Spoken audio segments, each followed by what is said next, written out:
আসসালামু আলাইকুম দর্শক, আমি এখন এই মুহূর্তে আমাদের অত্যন্ত প্রসিদ্ধ এবং প্রাচীনতম দক্ষিণ শালিকার যে সীমান্তবর্তী জায়গা, যেটা প্রসিদ্ধ এবং সবাই চেনে।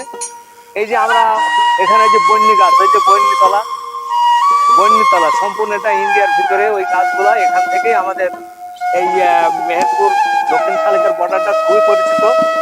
তো এই খালের উপরে আমার এই যে ভাইরা এসছে, এখন পুরা খাল পানিতে এই যে পাট এখানে ডুবানো হচ্ছে বা দাগ দেওয়া হচ্ছে। তো দর্শক, একটা জিনিস আপনাদেরকে আমি বলতে চাচ্ছি, খুব কষ্টের উপরে আমি ভিডিওটি আপনাদের কাছে ধারণ করছি। যেখানে দেখেন, আমি একজন বাঙালির ঐতিহ্য হিসাবে আমি আপনাদেরকে সেই ভিডিওটি সম্পূর্ণভাবে উপহার দিতে চাচ্ছি। কারণ হচ্ছে যে এই যে এই পাটকে আমাদের দেশের সোনালী আঁশ বলে। এই সোনালী আঁশটা কেন বলে, এর তো একটা ব্যাখ্যা বা সারমর্ম আছে। দেখেন, এই যে পাট এত কষ্ট করে, ওই যে পাটের জমি সাইডে দেখেন, ওই যে পাটের জমি, পাটের ক্ষেত চারদিকে, খালের চারদিকে, পিছনে পিছনে খালের ক্যাদরটিও পাট আছে। তো আমাদের এই পাটগুলা কাটার পরে এত যত্ন করি এই যে পানির ভিতরে আমার এই ভাইরা যে কষ্ট করি, এই যে পাট এখানে ডুবাচ্ছি, কাটার একটা খরচ এবং ডোবানো একটা খরচ। আবার এরপরে এই পাটকে আবার চিকাতে হবে, চিকানো আর একটা খরচ। আবার পাট যখন চাষ করে তখনও একটা খরচ। এই পাটটা এত খরচ, ব্যয়বহুল খরচ এবং কষ্টের পাট, এটা আপনাদেরকে বলা মানে অবকাশ রাখে না। কারণ আপনাদের অবশ্যই জানা উচিত যে পাটে কত খরচ। এই পাটটা যে এত কষ্ট করে ডুবাচ্ছে, এত যত্ন, এই যত্ন করার পরে এই পাটটা আমরা চিকিতে বাজারজাত করি, এরপরে আমরা এটা বিক্রি করি। এখন এই জিনিসটা যদি আমরা এত পরিশ্রম এবং ব্যয়বহুল খরচ, এই ব্যয়বহুল খরচের পরে যদি পাটের দামটা যদি আমরা না পাই, তাহলে আমাদের কষ্টের আর সীমানে, আমাদের এই যে কষ্ট, দুর্ভোগ, এটা অত্যন্ত খুব দুঃখজনক ঘটনা হবে। তবে এখন বাংলাদেশ সরকারের যে পাটের যে অবস্থা, তাতে পাটের দামটা কমে গেছে। তবে আমি অনুরোধ করি বাংলাদেশ সরকারকে, আমাদের দেশের এই চাষিদেরকে খেয়াল করে চাষিদের দিকে তাকিয়ে পাটের দামটা যেন না কমে এবং পাটের দামটা যেন নির্ধারিত মাত্রায় তারা পায়, তবে এদের সার্থকতা হবে।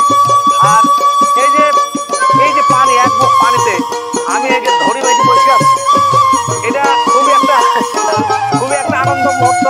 কারণ হচ্ছে আমি এত কষ্ট করে আপনাদের ভিডিওটা দেখাচ্ছি, অবশ্যই আমার এই ভিডিওটি আপনারা সবাই শেয়ার করবেন এবং ছড়িয়ে দেবেন যে গ্রাম বাংলার মানুষরা, চাষিরা কত কষ্ট করে পাট দাগ দেয় এবং পাটকে পাটজাতকরণ কিভাবে বাজারজাত করে, সেইভাবে মানে দেখানোর জন্য আমি আপনাদেরকে এই ভিডিওর মাধ্যমে জানাতে চাচ্ছি। দেখেন, আমি উঠতে পারছি না, হয়তো আমি ডুবে যাবো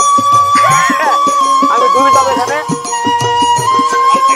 তো আমি আবার উঠে দাঁড়ালাম। তো দেখেন, এখানে ওই যে পদ্মা, শাপলা, বাংলাদেশ জাতীয় ফুল শাপলা দেখার তো যে শাপলা এখন ছোট ছোট গাছ, শাপলা ফুল ফুটে আছে।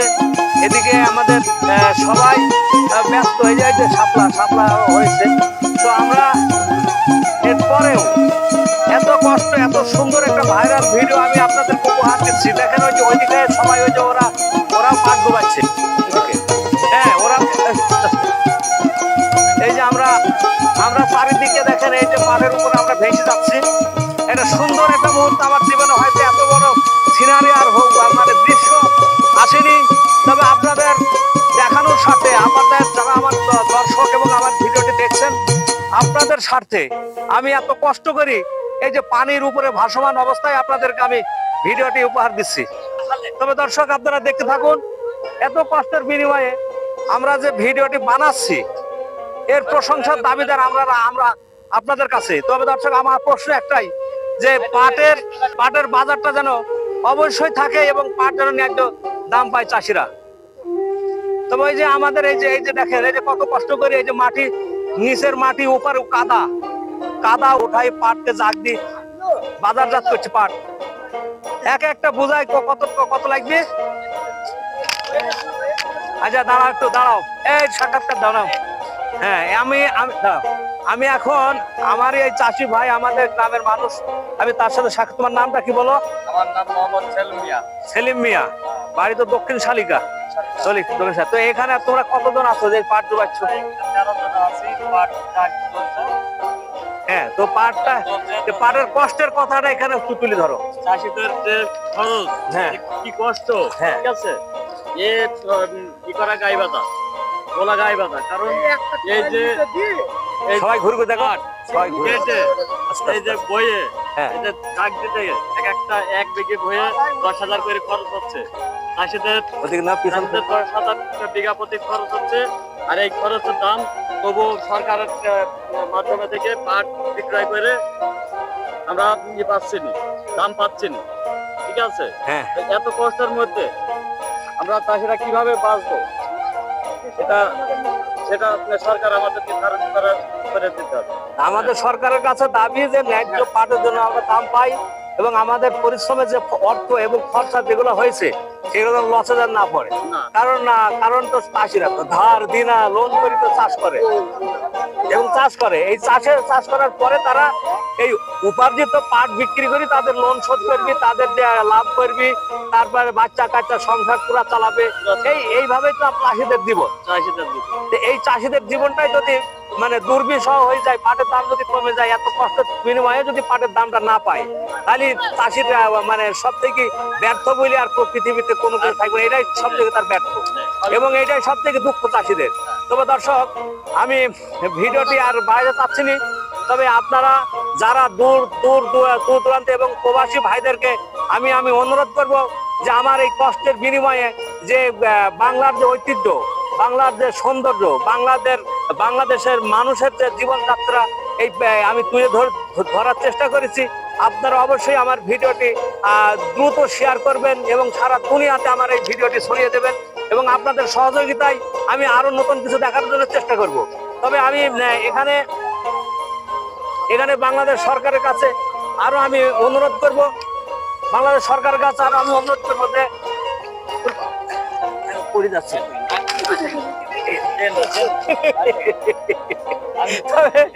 আপনারা দেখতে পাচ্ছেন যে আমি কত কষ্ট করে ভিডিওটি তৈরি করছি। তবে আমার এই ভিডিওটি যদি ভাইরাল না হয়, এর থেকে কষ্ট আর কিছু আমার থাকবে না। হ্যাঁ, তবে আমি আপনাদের কাছে অনুরোধ করব, বিনীত অনুরোধ করব, আমার ভিডিওটি দ্রুত শেয়ার করবেন এবং সারা দুনিয়াতে ছড়িয়ে দেন, যাতে আমার এই ভিডিওটি সবাই দেখে এবং বাংলার মানুষ যে কত কষ্ট করে এবং কষ্টের মাধ্যম যে পাট তারা বাজারজাত করে, এটাই আমি সবার কাছে তুলে ধরতে চেয়েছি। এবং আরেকটা অনুরোধ বাংলাদেশ সরকারের কাছে যে পাটের দাম যেন না কমে এবং চাষি যেন নির্ধারিত টাইমে এবং নির্ধারিত মূল্যে পাট বিক্রি করতে পারে, এটাই আমার অনুরোধ। হ্যাঁ, আর একটু বলো। হ্যাঁ, আরেকটু বলছি, সরকারের কাছে আবেদন করছি, আমাদের এই যে খাটাখাটনি শরীরে সারাদিন পরিশ্রম করে আমরা যে বাড়ি যে একটু খাওয়া দাওয়া করে একটু ঘুমাবো, ঠিক আছে, যে ঘুম তো আসে না, কারেন্টের সমস্যা, এই কারেন্টের সমস্যার জন্য ঘুম আসে না, সকালবেলায় উঠতে গেলে আর এই যে চাষিরা কাজ কাম করতে পারছে না, ঘুমের তো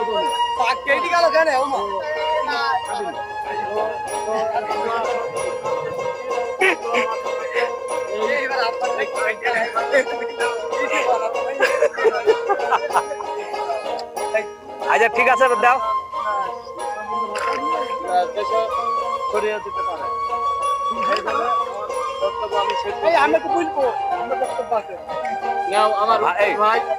ভালো করে বলো, ভালো করে কথা বলবে, কথা শুনেন। কারেন্টের খুব সমস্যা, আজ থেকে ঘুমাইছি না, বাতাসটা খেয়েছি, মই খেয়েছি, আর খাচ্ছি তো খুব দুঃখ হয়ে গেছে। 1 ঘন্টা কাজ করছি, 5.5 ঘন্টা কাজ করছি না, মইটা মেলা ভালো, বুঝলেন? এদের কষ্ট সহ্য করে যাচ্ছি না, এদের কারণে 5 বছর ঘুমাই পাচ্ছি না। আচ্ছা, ঠিক আছে, দাও। তবে দর্শক, আমি এই মুহূর্তে বর্তমান বাংলাদেশের যে হাল অবস্থা, তাতে কারেন্টের যে বিকল্প ব্যবস্থা একটা কিছু করার দরকার বাংলাদেশ সরকারের। যেহেতু ঘন্টায় ঘন্টায় যে কারেন্ট যাচ্ছে, আর এই যে মানুষ সারাদিন দিনে কারেন্ট থাকছে না, রাত্রিতে কারেন্ট থাকছে না, তবে আমরা যাব কোথায়? আমরা মনে করলাম এই সরকার হয়তো আমাদের উপকার করবে, কিন্তু উপকারের থেকে যে কারেন্টের যে অবস্থা তাতে তো মানুষ বিভ্রান্তির পথে। অবশ্যই আমি বাংলাদেশ সরকারের কাছে অনুরোধ করব যে মানুষ জানে স্বস্তি পায়, শান্তি পায়, কারেন্টের ব্যাপারটা আপনার অবশ্যই মাথায় নেবেন এবং কারেন্টের সুব্যবস্থা করার চেষ্টা করবেন এবং মানুষ যাতে সারাদিন পরিশ্রম করে রাত্রিতে শান্তিতে ঘুমাইতে পারে, যেহেতু সকালে উঠেই তো তাদের আবার কাজে আসতে হবে, আর কাজে আসতে হলে তো কারেন্টের দরকার, শান্তির দরকার।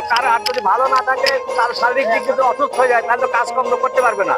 তো এ ব্যাপারেও সরকারের প্রতি আমার অনুরোধ, কারেন্টের ব্যাপারে যথেষ্ট সচেতন থাকা দরকার, কারণ বিদ্যুৎ মন্ত্রী আবার এর ভিতরে জানিয়ে দিয়েছে যে প্রত্যেকটি গ্রামে লোডশেডিং নেই, কারেন্ট নেই। এটা একটা 100% মিথ্যা কথা, এরা মানুষ বোঝে সবকিছু। তাই কারেন্টের বিকল্প ব্যবস্থা ছাড়া কোনো কাম নেই। কারেন্টের ব্যাপারে সজাগ হন এবং কারেন্ট মানুষের বিদ্যুৎ পায় সে ব্যবস্থা করেন। তবে আমি এই মুহূর্তে আপনাদেরকে অনেক কিছু বলে ফেললাম এবং দীর্ঘায়িত হয়ে গেল আমার ভিডিওটি। তবে আমি এখানে আর দীর্ঘায়িত না করে আমার এই ভিডিওটি অবশ্যই আপনারা ফলো দেবেন এবং লাইক কমেন্ট এবং শেয়ার করবেন, যাতে সবাই দেখতে পারে। আপনারা ভালো থাকুন, সুস্থ থাকুন, এই প্রত্যাশায় আমি এখানে শেষ করছি। আল্লাহ হাফেজ।